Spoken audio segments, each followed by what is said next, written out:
우리에게 좋은 믿음의 본을 보이면서 앞장서서 이끌어준 믿음의 선배들이 없었다면 어떻게 우리가 온전한 믿음을 가질 수 있었겠습니까? 분명히 우리가 한 걸음 한 걸음 믿음의 길을 걸어가면서 하나님이 기뻐하시는 모습으로 변화되어 가는 데에는 하나님의 강력한 은혜가 있는 게 분명하지만 하나님은 그 하나님의 은혜를 우리 곁에 사람들을 한 사람 한 사람 붙여주심으로 그 은혜를 깨닫고 하나님을 바라볼 수 있도록 인도해 주신다라는 겁니다. 그런 점에서 오늘 이 13주년 기념 예배는 하나님의 은혜이고 또 옆에 계신 믿음의 성도님들이 함께 하셨기 때문에 하나님께 감사드리는 예배라고 생각합니다. 저도 어제 김민기 목사님하고 지난 6주년 영상을 보면서 처음부터 시작해서 6년 동안 어떻게 달려왔는가 초심을 돌아보면서 사진 한 컷 한 컷 또 보면서 마음속에 들었던 것은 그때 이런 시절이 있었구나. 13년이 지나고 놓고 보니까 저도 저지만 우리 성도님들이 너무나 젊어 보이시더라고요. 우리가 나이가 들어가고 있구나라는 게 확실하게 느껴졌고, 나이가 들어가고 있음에도 불구하고 이렇게 우리들이 아름다운 예배당에서 예배할 수 있음이 얼마나 큰 은혜인지. 여러분, 방화동에서 가양동으로 갈 때, 가양동에서 신정동으로 올라올 때, 여러분 이렇게 변화가 일어날 때마다 그때마다 하나님의 강력한 손길이 있었습니다. 여러분, 방화동의 그 공간 잊을 수가 없죠.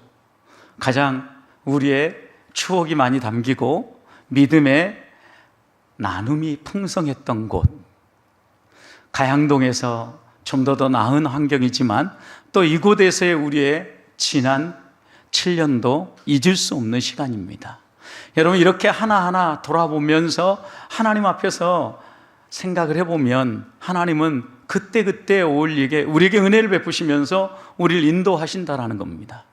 그래서 저는 이곳 신정동에서도 하나님께서 우리를 통하여서 놀라운 일들을 행하실 것이다 라는 기대를 합니다.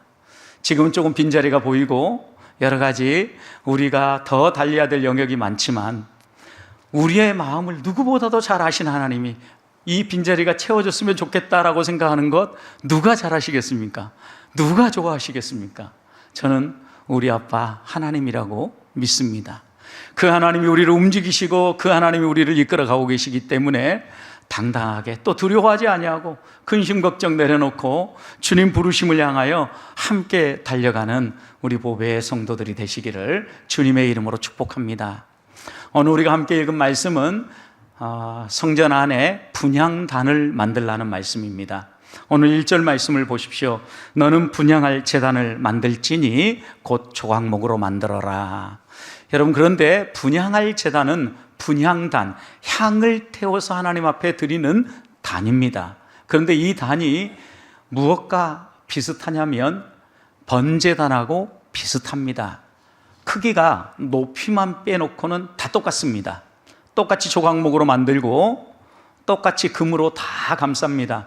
바닥만 금으로 씌우지 않고 모든 곳을 다 금으로 씌운 제단입니다.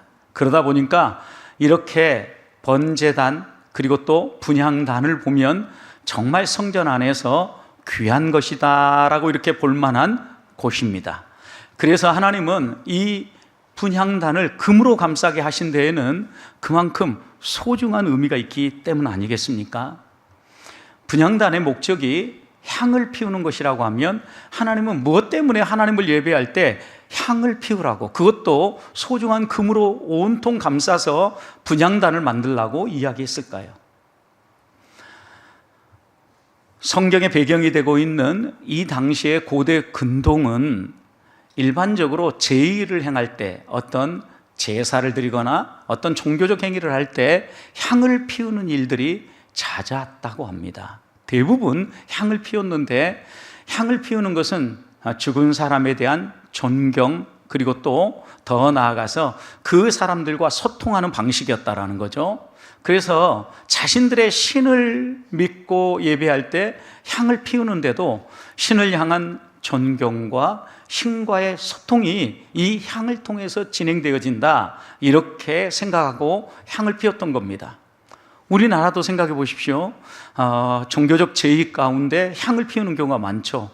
그래서인지 장례식장에 가면 지금도 향을 피우는 장례식장이 많지 않습니까?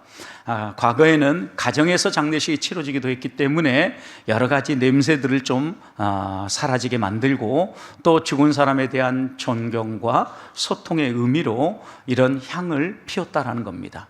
여러분, 그렇다면 하나님은 우리에게 무엇 때문에 향을 피우라고 할까요?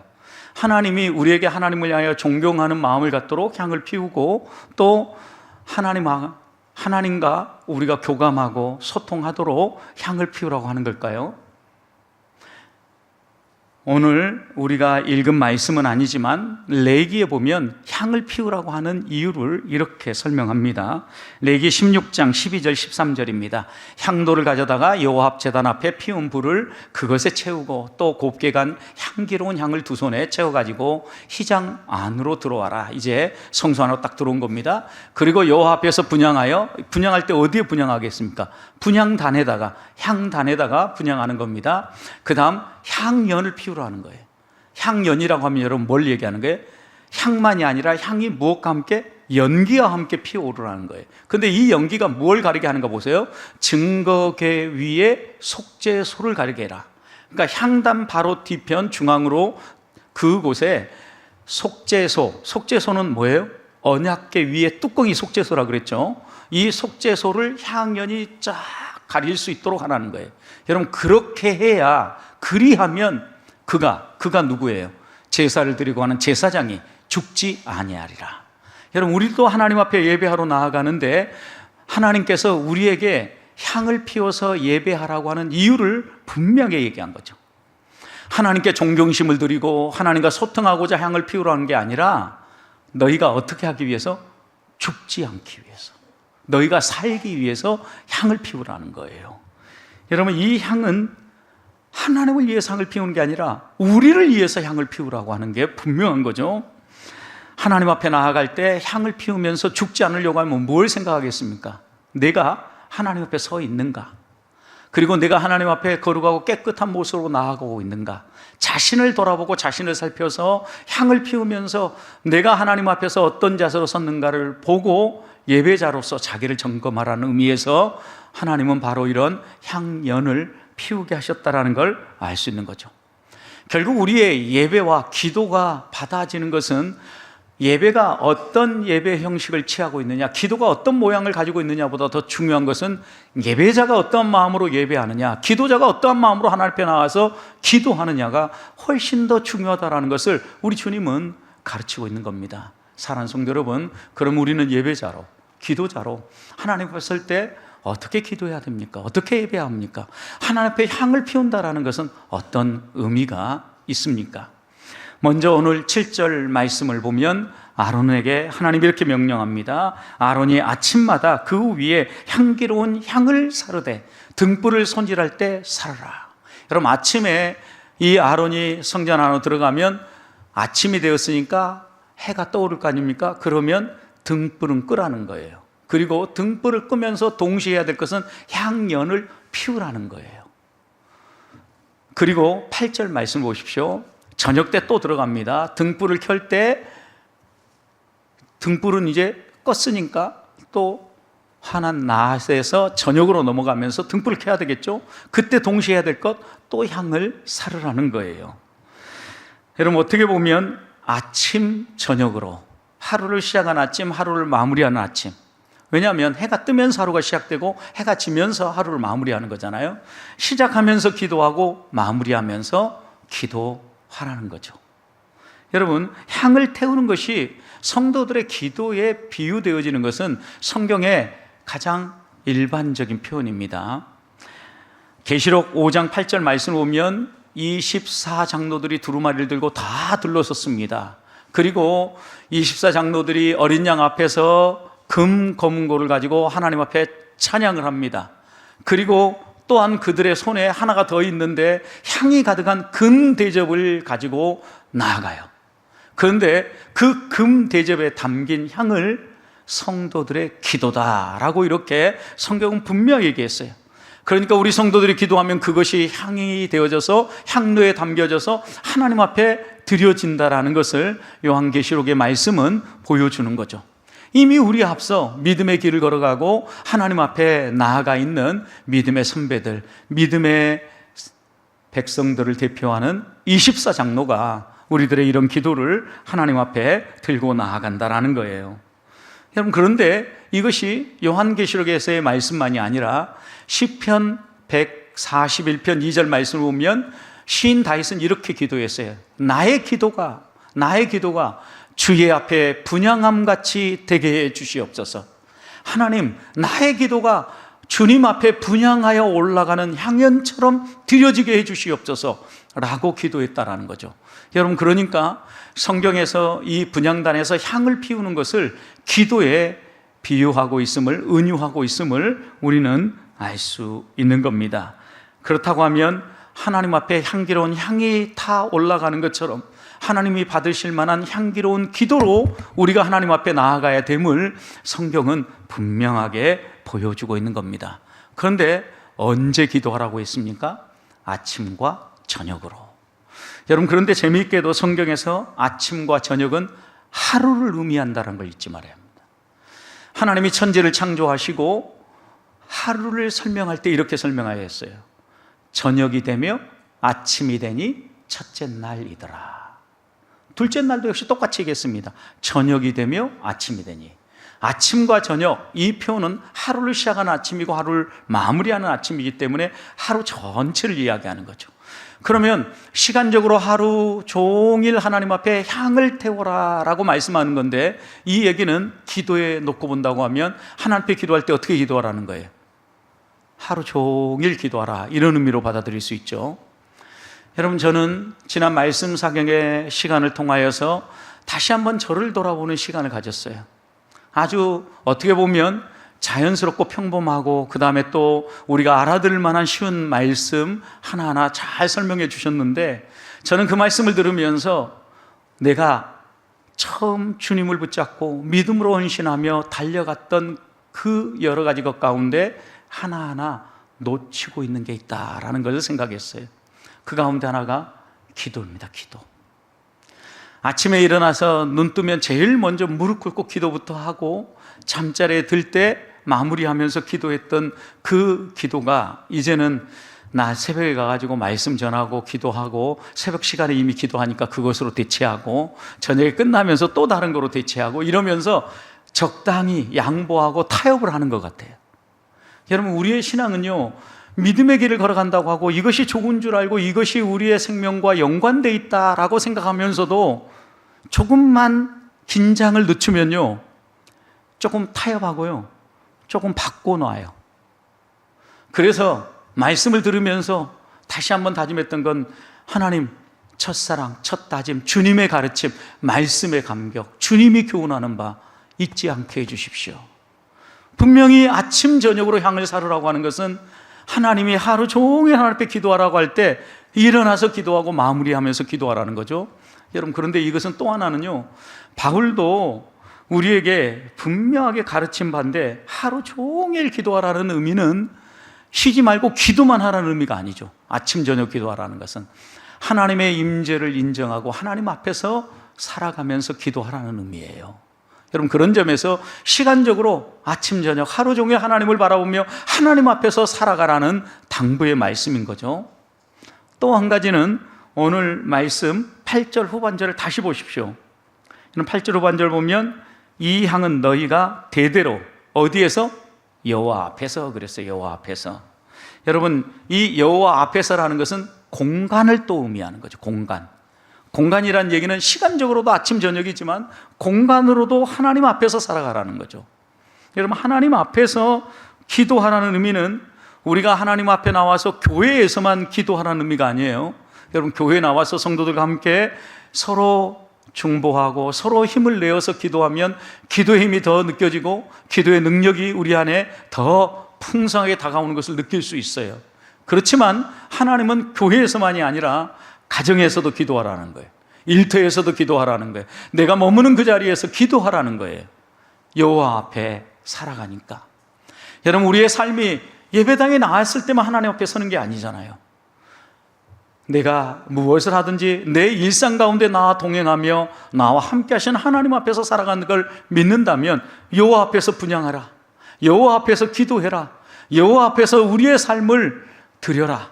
하나님의 임재를 인정하고 그 하나님의 임재 앞에 나의 연약함을 내려놓고 기도하라는 거예요.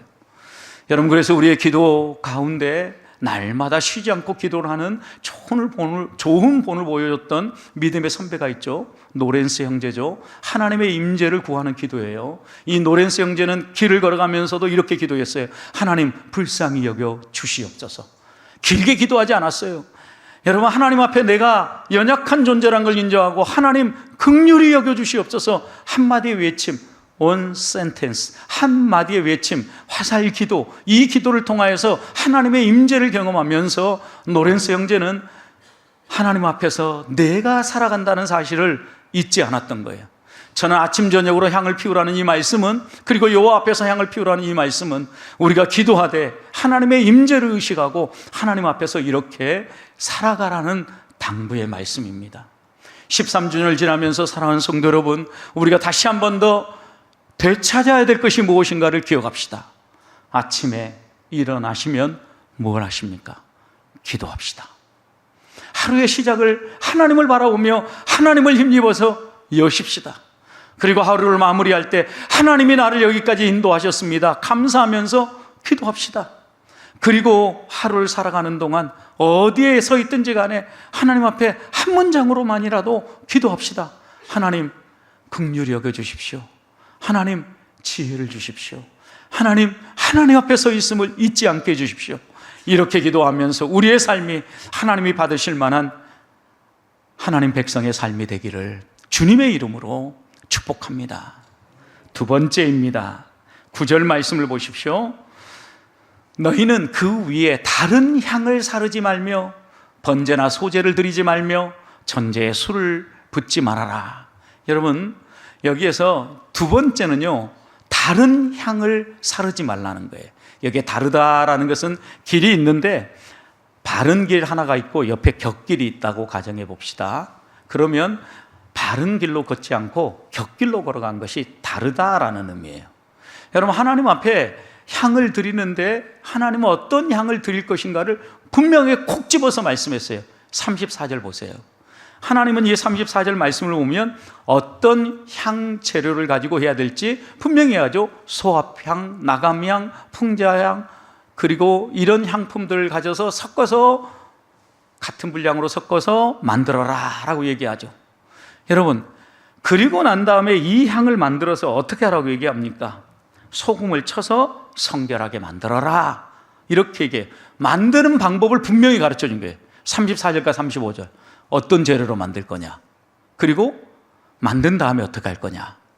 그 다음에 37절에 가면 하나님 이렇게 얘기합니다. 내가 여호와를 위하여 만든 이 향은 거룩한 것이다. 그러니 너희를 위하여 만들지 마라. 그리고 너희를 위하여는 그 방법으로 만들면 안 된다. 만들더라도 다른 방법으로 만들라는 거죠. 38절에서 이렇게 얘기합니다. 이렇게 똑같게 향을 만들어 가지고 그 냄새를 맡으려고 하는 사람 어떤다? 죽는다, 이렇게 얘기한 거예요. 백성 중에서 끊어지리라, 죽는다 그랬어요, 여러분. 그러니까 다른 향을 만들지도 말고 너희를 위하여서 그 향을 사용하지도 말아라. 그러면 죽는다.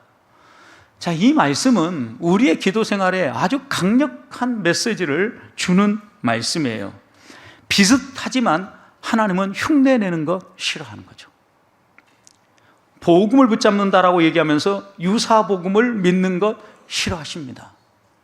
진리의 삶을 살아간다라고 얘기하면서 유사 진리를 붙잡고 곁길로 가는 사람을 싫어합니다. 하나님 앞에 기도한다라고 얘기하면서 내 방식으로 기도하는 거 하나님이 싫어합니다. 내 방식으로 유사 기도가 무엇을 의미할까요? 여러분, 레위기 10장 말씀을 보면 나답과 아비후, 아론의 아들들이죠. 이들은 제사장이었습니다. 하나님 앞에 예배했습니다. 그런데 이들이 하나님 앞에 불을 드렸는데 다 다른 불을 달아서 드렸어요. 그랬더니 하나님이 어떻게 하십니까? 레위기 10장 2절 이렇게 얘기합니다. 불이 여호와 앞에서 나와 그들을 삼킴에 그들이 여호와 앞에서 어떻게 했다? 죽었다. 하나님이 약속하신 대로 행하신 거예요. 유사 복음을 믿고 구원받을 거라고 생각하면 착각이다. 죽는다. 구원 못 받는다. 분명히 얘기한 거예요. 똑같은 겁니다. 하나님 앞에서 우리가 비슷하지만 아닌 것을 마치 그것인 양 믿으면 안 돼요.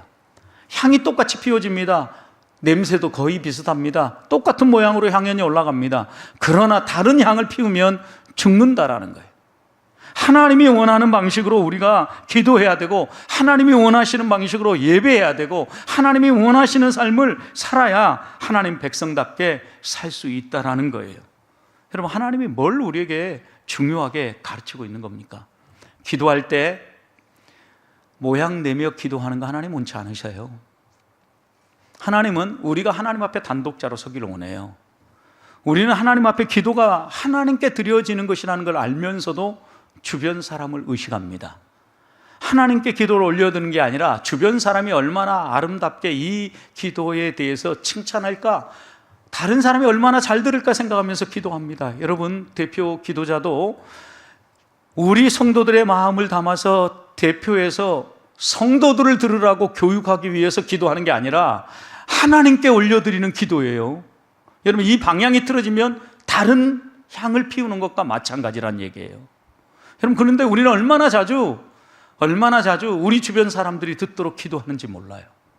심지어 우리가 하나님 앞에 단독자로 서서 금요일마다 기도할 때도, 우리가 시간을 내어 기도할 때도 어느 순간에 보면 내가 하나님께 기도한다라고 얘기하면서도 옆에 있는 사람을 의식하면서 들으라고 기도할 때가 많다라는 거죠. 여러분, 이렇게 기도하지 말라는 거죠. 모양은 똑같지만 내용은 아닌 것. 결국 하나님 이렇게 얘기한 거죠. 예배도 중요하고 기도도 중요하고 모양도 중요하고 형식도 중요하지만 더 중요한 것이 있다. 그것은 너희들의 중심이다라고 얘기합니다. 우리의 마음이 하나님께로 향하고 하나님께 드려지고 하나님 앞에서 기도해야 됨을, 하나님께 드리는 것임을 분명히 해야 된다는 거죠. 우리 주님께서 기도를 가르쳐 줄 때도 이 기도가 하나님께 올라가야 됨을 하늘에 계신 우리 아버지여 라고 부르면서 기도를 열게 하셨어요. 여러분, 우리는 하나님께 올려드리는 거예요. 놓치지 말아야 돼요. 그렇기 때문에 내 방식과 내 생각을 앞세워서 내가 원하는 걸 드리는 게 아니라고요. 또 여러분 보십시오. 기도의 목적이 틀어지면 안 되는데 9절 후반절을 보십시오. 번제나 소제를 드리지 말며 전제에 술을 붓지 말라는 거예요. 왜 이런 말씀하셨을까요? 번제단과 향단이요 거의 똑같아요. 번제단은 노수로 만들었고 그 다음 이 분향단은 금으로 겉을 싼 것이 좀 다를 뿐이에요. 분명한 거 하나는 너희가 목적에 맞게 사용해야 된다라는. 분향단에 번제를 잡아 희생제물을 드리고 또 분향단에 소제를 부어드리고 또 분향단에 전제 부어드리는 소를 온전히 헌신한다라는 의미로 포도주 같은 것을 부어드렸죠. 여러분, 이런 것을 분향단에 하지 말라는 거예요. 목적에 맞게 사용하라는 거죠. 하나님이 무엇 때문에 이걸 하라고 했는지를 놓치지 말고 그것에 맞게 사용하라는 거예요. 단 자체가 향기롭고 깨끗하게 유지되기 위해서는요, 목적이 살아나야 하는 거예요. 무엇이든지 겹치기로 사용하고 이것으로도 쓰고 저것으로 쓰고 다용도로 쓰면 좋을 것 같지만 하나님은 그 목적을 제한하고 있는 거예요. 그러면서 우리에게 이 분향단은 하나님께 향을 피우는 목적으로만 사용하라고 말씀하는 겁니다. 여러분, 이 얘기는 우리의 기도가 목적이 어디에 있는가를 놓치지 말라는 거예요. 여러분, 우리는 기도할 때 우리의 필요를 요구하고 얻어내는 도구로 사용할 때가 너무나 많습니다. 하나님 앞에 기도할 때 우리의 것을 얻어내려고 하니까 기도할 때마다 기도의 내용이 대부분 하나님 이것 좀 주세요, 저것 좀 주세요 달라고 하는 것으로 다 채워져 있어요. 여러분, 그런데 하나님께서 우리에게 때로는 이웃을 위해서 기도하고 또 병든 자를 위해서 함께 후원 기도를 하고 하나님 앞에 구하는 기도를 하라고 하는 것도 있어요. 일용할 양식도 구해야 합니다. 여러분, 그런데 이것만 구하는 것은 문제가 있는 거예요.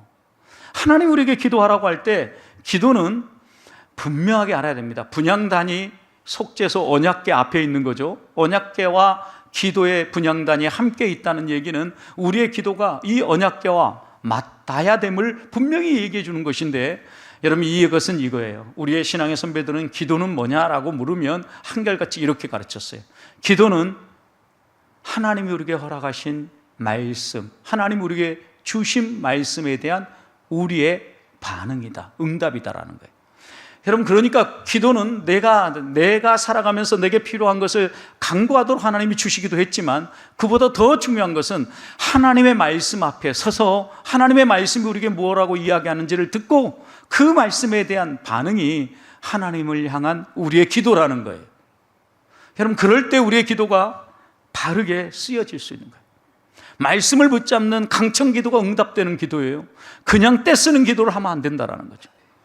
여러분, 강청 기도에 때를 쓰며 하는 기도를 예를 들 때 야곱이 약복강 나루터에서 한 기도를 자주 예를 듭니다. 여러분, 그런데 그건 역시 완전한 오해입니다.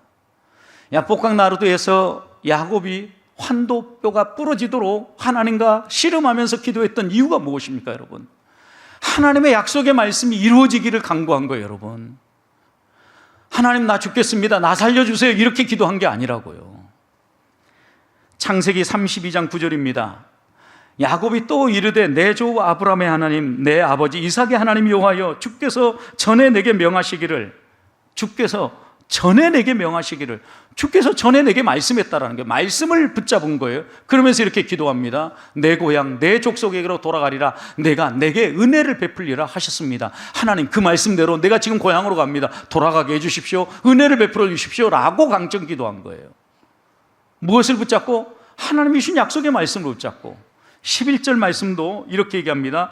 내가 주께 간구하오니 내 형의 손에서, 에서의 손에서 나를 건져내시옵소서. 그리고 난 다음에 12절 이렇게 얘기합니다. 주께서 말씀하시기를 내가 반드시 내게 은혜를 베풀리라, 내 씨로 바다에 셀 수 없는 모래와 같이 많게 하리라. 여러분, 야곱은 그냥 살려달라고 때를 쓰며 하나님 앞에 기도한 게 아니에요. 하나님 응답하기 전에는 보낼 수 없습니다라고 기도한 게 아니라고요. 하나님 약속하지 않았습니까? 내 몸에서 난 자녀들이 수가 많아져서 바다에 모래알같이 많게 해주겠다 약속하지 않았습니까? 그런데 내가 이렇게 가서 형의 저 살기가 등등하고 형의 마음이 바꾸지 않은 상태에서 만난다면 이 약속이 무너질 위기입니다. 하나님, 약속 좀 이루어 주십시오. 이렇게 때를 쓴 거예요, 여러분. 하나님 앞에 우리가 때를 쓰고 붙잡아야 될 것은 무엇입니까? 하나님의 뜻과 하나님의 약속의 말씀이 이루어지기를 때를 쓰라는 거예요. 기도하라는 거예요. 강청하라는 거예요. 하나님, 내가 아픈 몸 좀 낫게 해주세요, 강청하라는 얘기가 아니에요, 여러분. 아프니까 좀 회복돼야 되겠죠. 그리고 건강하게 사는 게 훨씬 더 낫죠. 그런데 때때로 그런 생각이 들어요. 하나님 앞에, 하나님, 어느 날 갑자기 많이 안 아프고 순식간에 들어가시면 좋겠다. 누구나 이렇게 기도하죠. 그런데 내가 원하는 대로 안 되는 게 내 인생이 아닙니까? 그러면 하나님 손에 맡겨놔야죠. 하나님이 원하시는 방법대로 하나님의 뜻대로 사용해 주시옵소서 기도해야죠. 하나님이 이루셔요. 하나님이 일하셔요. 그러면 우리가 하나님 앞에 가르쳐 주신 그 말씀대로 기도해야 되지 않겠어요? 바울은 에베소 교회에게 이렇게 당부했어요. 너희가 기도할 때 에베소서 6장 18절 보면 모든 기도와 간구를 하되 항상 성령 안에서 하고 이를 위하여 깨어 구하기를 항상 힘써라. 그 다음 여러 성도를 위해 기도해라. 너 먹고 살기 위해서 기도해라. 이런 기도도 필요하다. 그런데 주로 성경에서 더 많이 강조하는 것, 우리 주님이 가르쳐준 기도에서 일용할 양식을 위해서 기도하라고 한 것 외에는요, 여러분, 주로 이웃을 위한 기도고 하나님의 뜻이 이루어지기 위한 기도를 살려내라는 거예요. 우리의 성도가 이럴 때 기도의 능력이 나타납니다. 기도의 능력을 나타나면 믿음의 비밀을 경험하게 됩니다. 성도가 믿음의 비밀을 경험하면 신앙생활하는 재미가 살아납니다. 얼굴에 꽃이 핍니다. 무슨 꽃이요? 웃음꽃이요. 저는 우리 성도들이 이렇게 행복한 신앙생활 하기를 원해요. 지난 13년 하나님이 여기까지 인도하는 동안 하나님이 우리의 삶 가운데 응답해 주신 은혜가 얼마나 많습니까? 그걸 떠올리면 막 감사가 나오지 않습니까? 기쁨이만 흘러 넘치죠. 이 은혜와 이 감사를 놓치지 말자고요. 마지막 하나가 더 있습니다. 오늘 10절 말씀을 보십시오. 아론이 1년에 한 번씩 이 향단 뿔을 취하여 이 향단 뿔을 위하여 속죄하되 속죄제의 피로 1년에 한 번씩 대대로 속죄할지니라. 이 제단은 여호와 앞에 지극히 거룩하니라. 여러분, 분향단이 거룩하다라고 얘기하면서 분향단 네 모서리에 뿔이 있었는데 이 뿔을 위하여 속죄 제사를 드리라는 거예요. 여러분 생각해 보십시오. 분향단입니다. 거룩한 곳에 있습니다. 아무나 접할 수가 없습니다. 성전 안에 있습니다. 성소 안에 놓여져 있습니다. 이 안에 들어가서 이 향단에 향을 피우는 사람 누굽니까? 제사장입니다, 여러분. 제사장은 자신의 직무를 감당하러 들어가기 전에 이미 자신을 씻고 거룩하게 살피고 거룩한 옷을 입고 들어가서 이 일을 합니다. 그런데 이 분향단이 무엇 때문에 오염되겠습니까? 그런데 하나님은 1년에 한 번씩은 반드시 이 향단 뿔을 위하여 속죄 제사를 드리라는 거예요. 무엇을 이야기하려고 하는 것일까요? 여러분, 우리가 하나님 앞에 나아가서 기도하는 이 기도가 매 하나님 앞에 나아갈 때마다 이걸 기억해야 된다라는 걸 이야기하는 거예요. 예수 그리스도의 십자가의 구속이에요. 결국 이 향단에 드려지는 속죄 제사는요, 우리가 하나님 앞에 드리는 기도는 예수 그리스도의 속죄를 근거한 기도예요. 여러분, 우리가 어떻게 하나님 보좌 앞으로 나가게 됐습니까? 예수님이 십자가 위에서 자신의 몸을 찢으시고 죽으심으로 하나님 앞으로 나아가는 길이 열린 거죠. 그리고 하나님 앞에 나가서 당당하게 우리가 기도할 수 있는 믿음의 담력을 우리에게 주신 거예요. 그러니까 우리가 향을 피우고 하나님 앞에 기도하러 나아갈 때마다 기억해야 될 건 뭐냐면, 하나님 앞에서 내가 십자가 구속을 힘입어 기도한다는 의식을 잊지 않는 거예요. 이 말은 또 다른 말로 표현하면, 하나님은요, 기도하는 자의 마음을 받으시되 의인의 기도만 받고 죄인의 기도는 안 받는다는 의미가 아니에요, 여러분. 의인이든 죄인이든 누구의 기도는 다 받아요. 그런데 기도의 방향과 목적이 잘못되면 안 받는다라는 거죠. 오늘 우리가 읽은 말씀 아니지만 요한복음 16장 23절 보면 예수님은 제자들에게 자신이 떠날 것을 말씀하시면서 떠나는 것 때문에 근심하는 그 제자들에게 이렇게 얘기했어요. 너희가 그날이 온다. 그날이 오면, 여기에 이 그날은 우리 주님이 십자가에 매어 달리시는 그날이에요. 그날에는 너희가 아무것도 내게 묻지 아니하려니 내가 진실로 너희에게는 너희가 무엇이든지 아버지께 구하는 것을 내 이름으로 주시리라. 여러분, 예수 그리스도의 이름으로 기도하기만 하면 우리 주님이 어떻게 한다는 거예요? 응답해 주신다라는 거예요. 예수님이 우리의 구속사역을 완성하고 예수 그리스도의 십자가의 구속을 힘입어 나아가서 기도하면 내 힘과 내 지혜와 내 열심과 나의 여러 가지 삶의 업적을 가지고 하나님 앞에 기도하는 게 아니에요. 하나님이 우리에게 허락하신 예수 그리스도의 십자가 보혈을 힘입어서 기도하면 하나님이 응답해 주신다라는 거예요. 응답해 주신 이유가 무엇입니까? 우리의 기도 때문이 아니고 우리를 위한 중보자이신 예수님 때문이에요. 요한일서 2장 1절 말씀을 보면 이렇게 교훈합니다. 나의 자녀들아, 내가 이것을 너에게 쓰면 너희가 죄를 안 지었으면 좋겠다. 그렇지만 만일 누가 죄를 범하였어도 하나님 앞에 나와서 기도하는 걸 포기하지 말아라. 왜냐? 우리 앞에 우리에게 대언자가 있다. 의로우신 예수님 때문이다. 여러분, 우리가 죄 안 짓고 살았으면 좋겠다라는 게 사도 요한의 기대예요. 근데 우리가 죄 지었다 할지라도 포기하지 말아야 될 것이 있다. 그것은 뭐냐? 하나님 앞으로 나아가서 아뢰는 기도라는 거예요. 그러니까 죄인도 기도할 수 있어요. 의인만 기도하는 게 아니라고요. 여러분, 다른 향을 피우지 말라는 것은 죄 짓지 말고 의인으로만 살라라는 의미가 아니에요. 불가능한 일을 하나님 우리 시키시는 게 아니에요.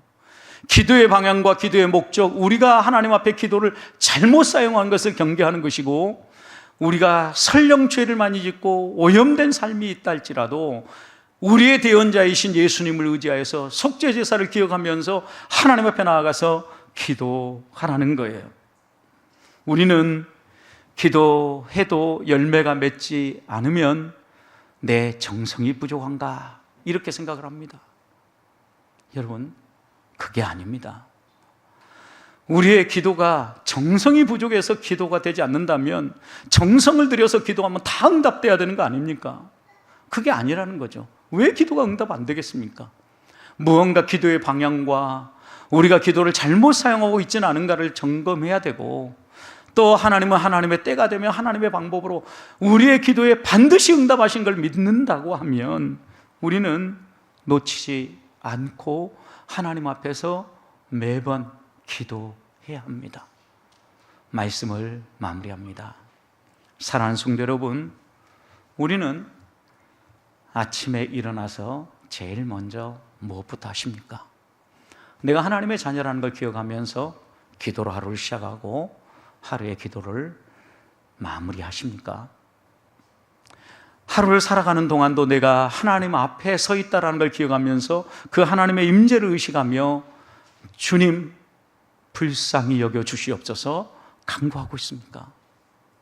이렇게 기도할 때 나의 무언가가 필요해서 내 목적만을 위하여서 기도를 잘못 사용하는 다른 불, 이기적인 기도, 욕심 부리는 기도, 이 기도가 아니라 하나님의 말씀이 이루어지기를 원하는 기도, 강청하며 하나님 나라가 이 땅 가운데 이루어지기 위한 기도, 이런 기도를 드리면서 예수 그리스도의 십자가의 구속만 붙들고 나아가기를 주님의 이름으로 축복합니다.